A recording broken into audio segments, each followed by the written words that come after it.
সদৌ অসম স্বাস্থ্য ও কাৰিকৰী কল্যাণ সন্থাৰ অন্তৰ্গত আহ্বানৰ মৰ্মে আমি তিনিচুকীয়া জিলাৰ সকলো NHM কৰ্মচাৰীয়ে তিনিদিনীয়া কাৰ্যসূচীৰে কৰ্মবিৰতি পালন কৰিছো আৰু এই কৰ্মবিৰতিত আমাক অংশগ্ৰহণ কৰিছে আমাৰ তিনিচুকীয়া চিভিল হস্পিটেলৰ যিসকল NHM কৰ্মচাৰী আছে তেওঁলোক, তিনিচুকীয়া মেডিকেল কলেজৰ যিসকল NHM কৰ্মচাৰী আছে তেওঁলোক, আকৌ হাবজান ব্লকৰ পৰা যিসকল আহিছে তেওঁলোকৰ NHM কৰ্মচাৰীসকল, লগতে আমাৰ আৰবান হেল্থ চেণ্টাৰ যিসকল NHM কৰ্মচাৰী আছে সকলো আমি একেলগে তিনিদিনীয়া কাৰ্যসূচীৰে আজি এই অনুষ্ঠানটো ইয়াতে আৰম্ভ কৰিছো। একচুৱেলি চৰকাৰলৈ আমাৰ অসম চৰকাৰলৈ আমাৰ 4টামান দাবী আছিলে। সেই দাবীসমূহ আছিলে সমকামৰ সম অধিকাৰ দিয়া, লগতে স্থায়ী নিযুক্তি প্ৰক্ৰিয়াৰ জৰিয়তে আমাৰ চাকৰি নিয়মীয়াকৰণ কৰা, লগতে আকৌ আমাৰ 7 পে কমিশনৰ আণ্ডাৰত আমাৰ স্কেল পে সুবিধা কৰি দিয়া, লগতে আমাৰ যিসকল NHM কৰ্মচাৰী আছে তেওঁলোকৰ ভৱিষ্যত যাতে সুৰক্ষিত কৰে তেওঁলৈ চৰকাৰলৈ আমাৰ এইকেইটা দাবী আছিলে।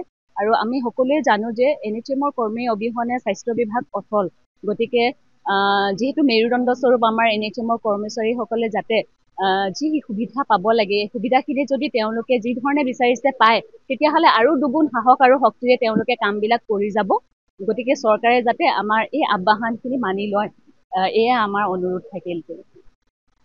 আমাৰ বিভিন্ন দাবী যেনে ৰেগুলাৰেশ্যন, ইকুৱেল ৱৰ্ক ইকুৱেল পে, আৰু এই সম্পৰ্কত মানে হাইকোৰ্টৰ ফালৰ পৰা দিয়া হৈছিলে যে সম কাম সম দৰমহা ৰেগুলাৰৰ লগত আৰু ঠিকা ভিত্তিক কৰ্মচাৰী, কিন্তু আজি পৰ্যন্ত গভৰ্ণমেণ্টে কোনো তেনেকুৱা ব্যৱস্থা নললে।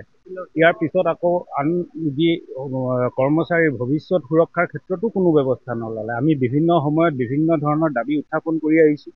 2007-08 চনৰ পৰা এই প্ৰজেক্টত NHM প্ৰজেক্টত কাম কৰি আছে মানুহ, তেখেতসকলৰ আজি প্ৰতি কোনো ব্যৱস্থা নহ'ল।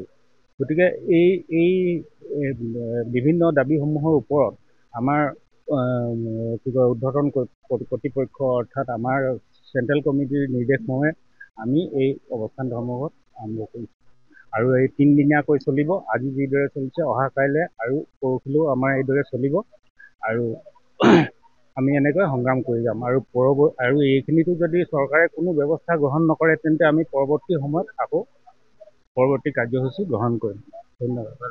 যিকোনো খবৰৰ বাবে যোগাযোগ কৰক 7099017330 লগতে 7099017110 নম্বৰত।